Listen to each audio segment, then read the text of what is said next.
ગીતનું સ્વરૂપ, ગીતના લક્ષણો,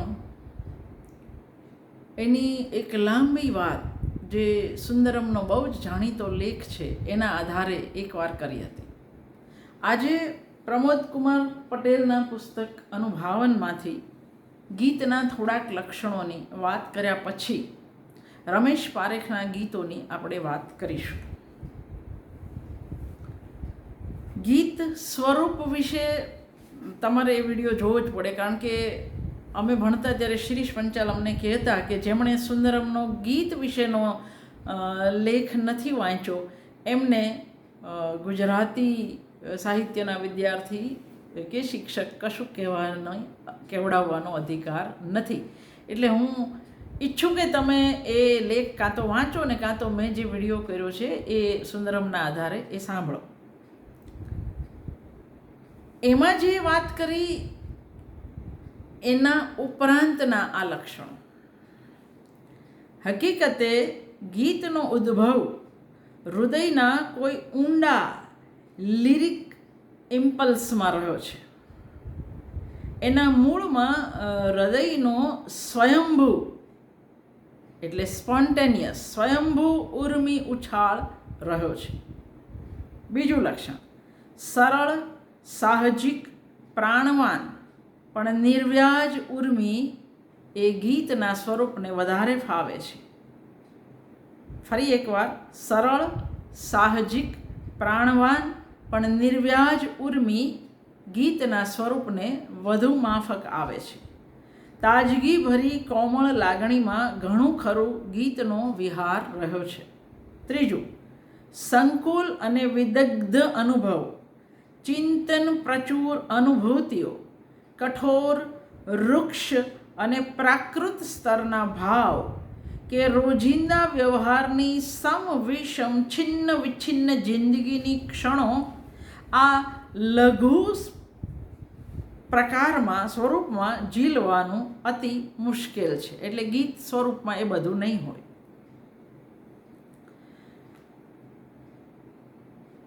કોઈ પણ ગદ્યમાં પ્રગટ થઈ શકે તેવી અથવા તો વિચિત્ર લાગતો અનુભવ એ પણ ઉર્મી ગીતમાં લગભગ નહીં આલેખાય.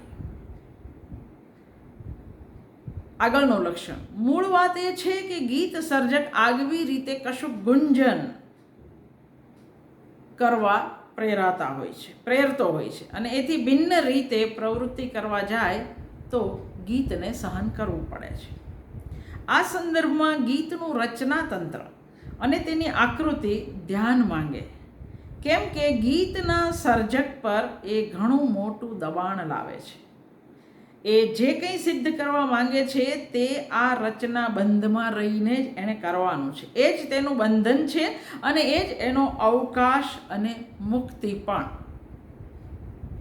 આગળનું લક્ષણ, ધ્રુવ પંક્તિનો લય, ઢાળ કે હિલ્લોળ તેને એક સાથે ટેમ્પો અને સ્પેસ, ટેમ્પો એટલે ગતિ અને સ્પેસ અવકાશ રચી આપે છે.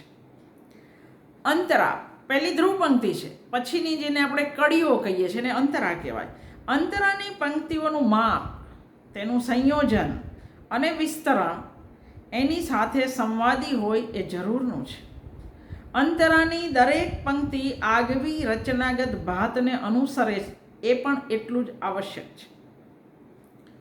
આગળનું લક્ષણ, દરેક પંક્તિ પ્રવાહી, ગતિશીલ અને પ્રાસાદિક બની રહે એ પણ બનવું જોઈએ અને દરેક અંતરો પરસ્પર સંવાદી અને મેળવાળો હોવો અનિવાર્ય છે.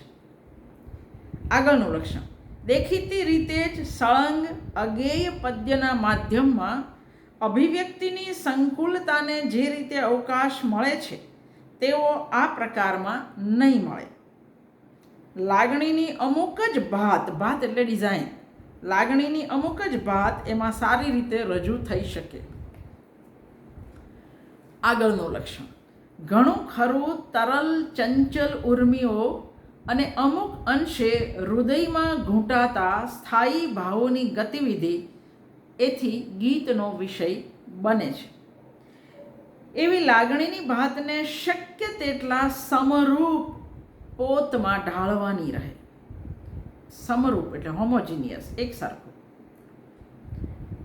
એકાદ પણ લાંબો સમાસ, ક્લિષ્ટ અને દુરાકૃષ્ટ શબ્દ પ્રયોગ, તૂટતો ઠરડાતો શબ્દ, શુષ્ક ગદ્યાળુ બાની, તર્કમૂલક વ્યાકરણી તત્વ કે અમૂર્ત વિચાર તત્વ કે શિથિલ પાંખી નિસ્તેજ ભાષા, આમાંનું કશું જ ગીત રચનામાં નભી શકે નહીં, પોષાઈ શકે નહીં. એટલે ગીતનું સ્વરૂપ આ રીતે ઘણી નજાકતભરી માવજત માંગે. અને છતાંય આપણે એવું કહી શકીએ કે આપણે ગુજરાતી કવિઓએ ગીત સ્વરૂપમાં આપણને આનંદ થાય એવા સરસ ગીત રચી બતાવ્યા છે. એ રાજેન્દ્ર શાહ પહેલાંના કવિઓ હોય, રાજેન્દ્ર શાહ પ્રહલાદ જેવા કવિ હોય, કે પછીથી આવતા હરીન્દ્ર દવે હોય, કે રમેશ પારેખ અનિલ જોશીની જોડી હોય, કે પછીથી આવતા વિનોદ જોશી અને એના પછીના કવિઓએ પણ ગીતમાં આપણને નિરાશ કર્યા નથી.